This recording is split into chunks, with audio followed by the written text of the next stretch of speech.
শুভ সকাল বন্ধুরা। আজ আরেকটা নতুন ভিডিও নিয়ে আমরা চলে আসলাম লিপিস কিচুমিচুর পক্ষ থেকে। আমি তোমাদের দাদা ভাই। এইবার আমাদের আজকের একটা কি একটু টেবিলটা ঘোরাবো।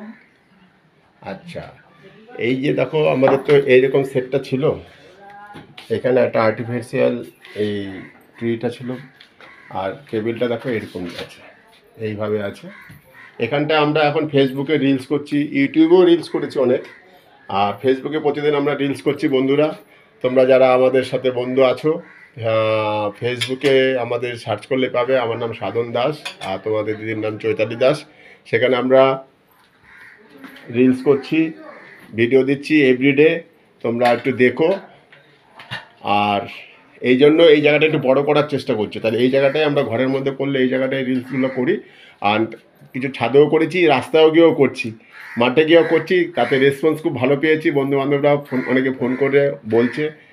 তাহলে এবার ভাবছি আমরা রাস্তায় গিয়েও একটু রিলস ফিলস করবো। আর কীরকম রিলসগুলো হচ্ছে অনেক বন্ধুরা কমেন্টস করে বলছে। তোমরা যারা আমাদের ইউটিউবে ফ্রেন্ড আছো, একটু দেখে কমেন্টস করো, তাহলে বুঝতে পারবো যে আমাদের ওই বন্ধুরা এসছে আর কেমন হচ্ছে সেটাও জানিও। চলো দেখতে থাকো আজকের এই ভিডিওটা, আমরা এখান থেকে শুরু করলাম। তো ফ্রন্ট টেবিলটা ওদিকটা ঘুরিয়ে দিয়েছি, আর ঘরে যেটুকু জায়গা একবার এদিকে ঘোরাই একবার সেদিকে ঘোরাই। রবিবার শনিবার এলেই আমার মাথার মধ্যে এইসবই ঘুরতে থাকে, কি করব কি করব। রবিবার সোমবার শনিবার বলে না, প্রত্যেক দিনই ঘুরতে থাকে। আগে এদের হেল্প লাগতো না, এখন এই পায়ে ব্যথা কোমরে ব্যথা এসবের জন্য এদের হেল্প লাগে। এদের থেকে অনেক কথাও শুনতে হয়, তাই জন্য একটু হেল্প করে তো তাই। আর এই জায়গাটা গাছ ফাছ রাখবো, এইখানটায় শর্ট করবো আর কি, ওই রিলস। তো আমরা তো রিলস করছি, আগেও করতাম, এখন করছি। তো আমরা তো আর সেইভাবে কোনো দিন নাচ গান কিছুই শিখিনি। হ্যাঁ, ছোটো বয়সে নাচ শিখেছিলাম, যা পারি করি, একটু নিজেদের মন ভালো থাকার জন্য আর তোমাদের আনন্দ দেওয়ার জন্য, আগেও বলেছি। আর এই যে দেখো ঘরটারগুলো একটু ঠিক করি, বুঝে পাই না জানো কোথায় কি রাখবো কি করব। ঘরটা সবুজ করেছি, মানে ঘরটা পিঙ্ক, এই আর্টিফিশিয়াল গাছ দেখো রিয়েল গাছ সব দিয়ে একটু চেষ্টা করছি সুন্দর করার। এখানে এই যে এই গাছটা, এটা তো রিয়েল দেখতে পাচ্ছ, এই দুটো তো রোজই তোমাদের এইসব জিনিস দেখাই। ওদিকে আজকে সানডে, ভাত হয়ে গেছে, ওই যে টেবিলে চিকেন হচ্ছে, চলো দেখাই চিকেনটা।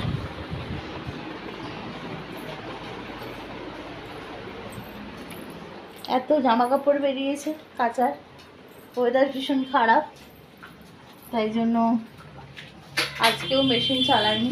ওয়াশিং মেশিনের এই ঢাকনাটা নতুন কিনেছি মিশো থেকে, ভেবেছিলাম পুজোর সময় পরাবো, আর তোর সঙ্গে পরিয়ে দিয়েছি। এই যে চিকেন হচ্ছে, চিকেন আজকে কাঁচা লঙ্কা দিয়ে নয়, এমনি শুকনো লঙ্কা দিয়েই করছি।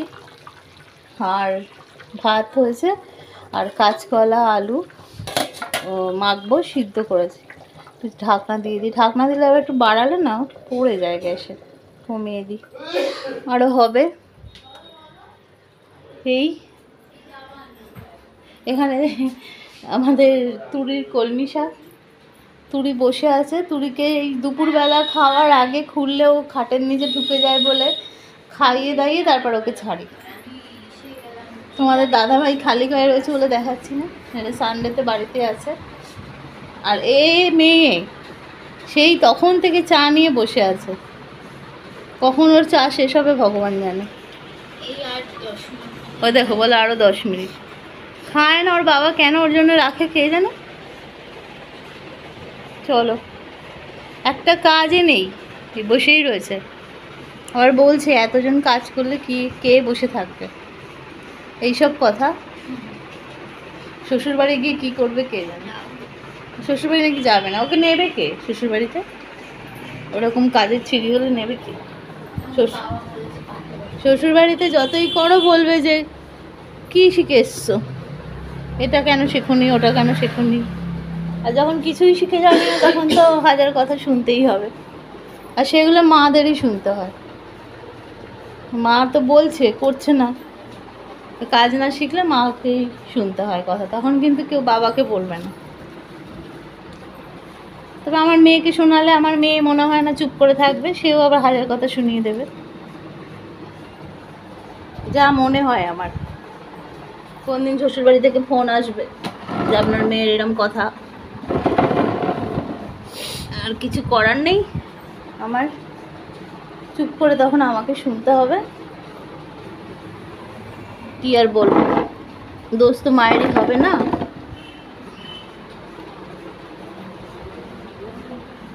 বাবাও তখন বলবে তুমি শেখাওনি, তাই জন্য দেখো শুনতে হচ্ছে। তো আমিও শ্বশুরবাড়িতে সেরকম কিছু শিখে আসিনি, সত্যি কথাই বলছি। শ্বশুরবাড়িতে এসেই রান্না বান্না শিখেছি, আর যেগুলো বাবা মা শেখাবার দরকার, ভদ্রতা, সভ্যতা, আচার আচরণ, লেখাপড়া, সেগুলোই শিখে এসেছিলাম। রান্না বান্না আমি শ্বশুরবাড়ি থেকেই শিখেছি। হ্যাঁ, ঘর ফর গোছানো, এইসব টুকটাক রান্না বান্না এইসব পারতাম, সেগুলো আমার মেয়েও পারে। তো এখনকার মেয়েরা চাকরি বাকরি করে আগে দাঁড়াবে, তারপরে বিয়ে থার কথা ভাবে। আমাদের সময় কী ছিল জানো তো, আমাদের সময় বাবা মার ধারণাই ছিল গ্র্যাজুয়েশন কমপ্লিট করা মানেই বিয়ে দিয়ে দেওয়া। তো আমার ক্ষেত্রেও তাই হয়েছে। গ্র্যাজুয়েশন কমপ্লিট করেই, মানে গ্র্যাজুয়েশনে যেই পার্ট মিটেছে অমনি ছেলে দেখা শুরু হয়ে গেছে, এর ব্যতিক্রম কিছু হয়নি। তো আমার মেয়ের বেলা তা নয়, ও নিজেই যখন মনে করবে যে হ্যাঁ এবার এক লাইফে সেটেল হওয়া দরকার, তখন ওর কত বয়সে ওর মনে হবে জানি না, তখনই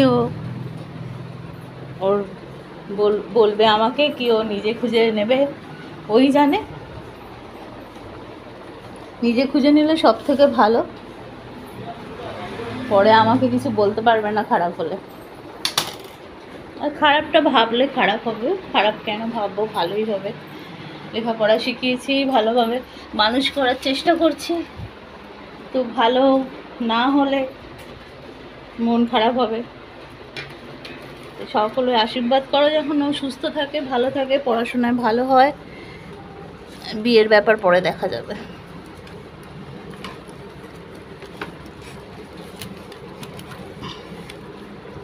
এইসব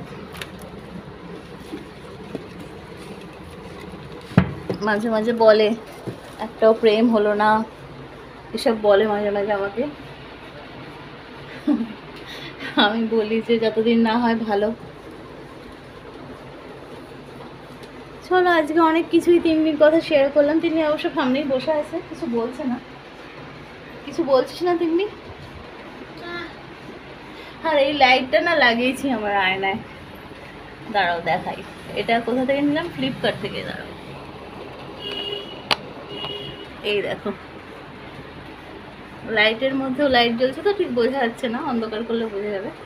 এটা সেরকম আলো হয় না, একটু দেখতে ভালো লাগে। এগুলো ওয়ার্ডরোবে লাগালে ভালো, ব্যাটারি সিস্টেম, চার্জে দিতে হয়, আর ম্যাগনেট দেওয়া আছে। ওয়ার্ডরোবের ভেতরটায় অন্ধকার থাকলে ওইখানটায় লাগিয়ে রাখলে তো জামা কাপড় দেখতে সুবিধা হয় আর কি।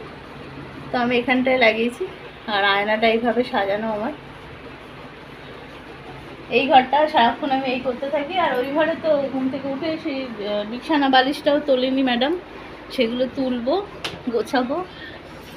আর কালকে ড্রিল মেশিন দিয়ে এখানে 3টে দেখো হুক লাগিয়েছি, ওই দেখো, ওই যে একটা হুক, এখানে একটা হুক, এখানে ব্রোকেন হার্ট এই গাছগুলো রান্নাঘরে ছিল, এখানে লাগিয়েছি একটা, আর ওই একটা দেখো এখানে লাগিয়েছি একটা।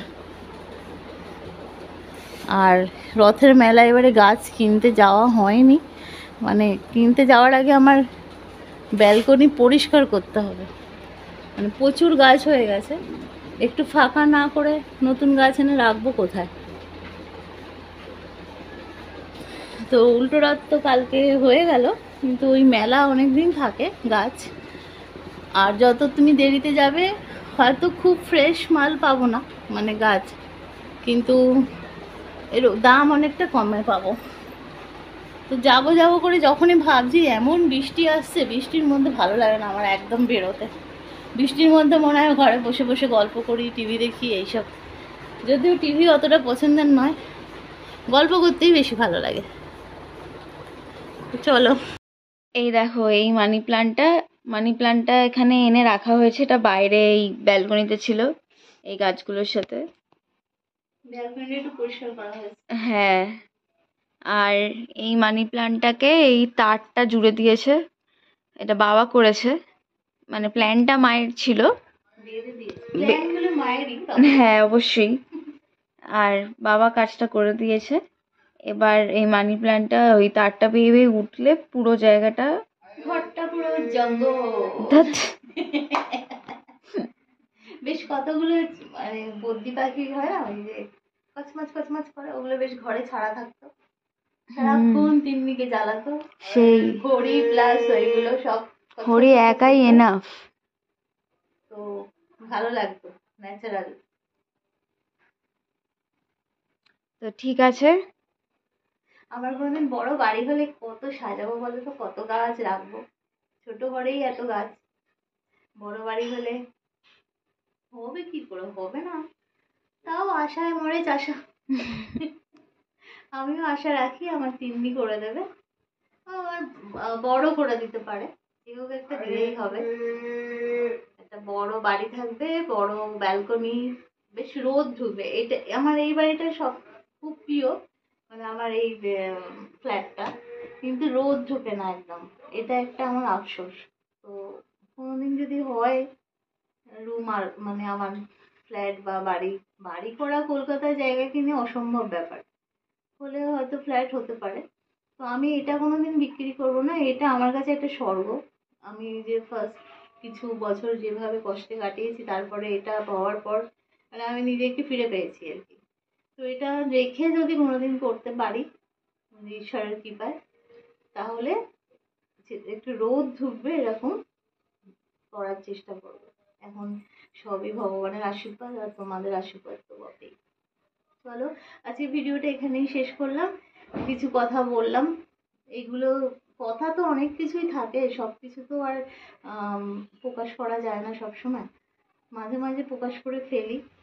চলো টাটা, সবাই ভালো থেকো, সুস্থ থেকো। আর আমার পা ফোলা দেখো, ডিফারেন্স এখনো রয়েছে, অবশ্যই থাকবে, কারণ কাজ, এই যে বললি তুই কি কাজগুলো করিস, এই যে বাইরে জিনিসটা টেনে এনে ভিতরে আনা, এগুলো তো দেখো 6 দিন আমি ভিডিও দিইনি, কালকে দিয়েছি, আমার ভিউজ অনেক কমে গেছে, রিচ ডাউন হয়ে গেছে, কারণ 6টা দিন মানুষ এসে এসে দেখেছে যে ভিডিও দিচ্ছে না, ফিরে গেছেন, তাদের আবার আনতে বেশ সময় লাগবে, বেশ 100 মতো ভিউজ হতো, এখন একদম হাফ হয়ে গেছে। তো আমি যদি এগুলো না করি, আমার এটা কাজ, আমি কবে পেমেন্ট পাবো বা প্রতি মাসে পেমেন্ট পাচ্ছি কি না পাচ্ছি সেটা বড় কথা না, কাজটাকে তো আমায় ঠিক করে করতে হবে। আজকে যদি আমি একটা বাইরে কাজ করতাম, সেখানে তো আমার প্রতিদিনই যেতে হতো, আমার পা ফুলেছে, আমার হাত ফুলেছে বলে বাড়িতে বসে থাকলে হতো না। তো আমি সেটা মনে করে করি, তাতে আমার শরীর ভালো থাক খারাপ থাক কিছু করার নেই। কালকে আবার ডাক্তারের ডেট আছে, যাব, ডাক্তারও চলছে, ওষুধও চলছে, আবার কাজও চলছে। চলো টাটা।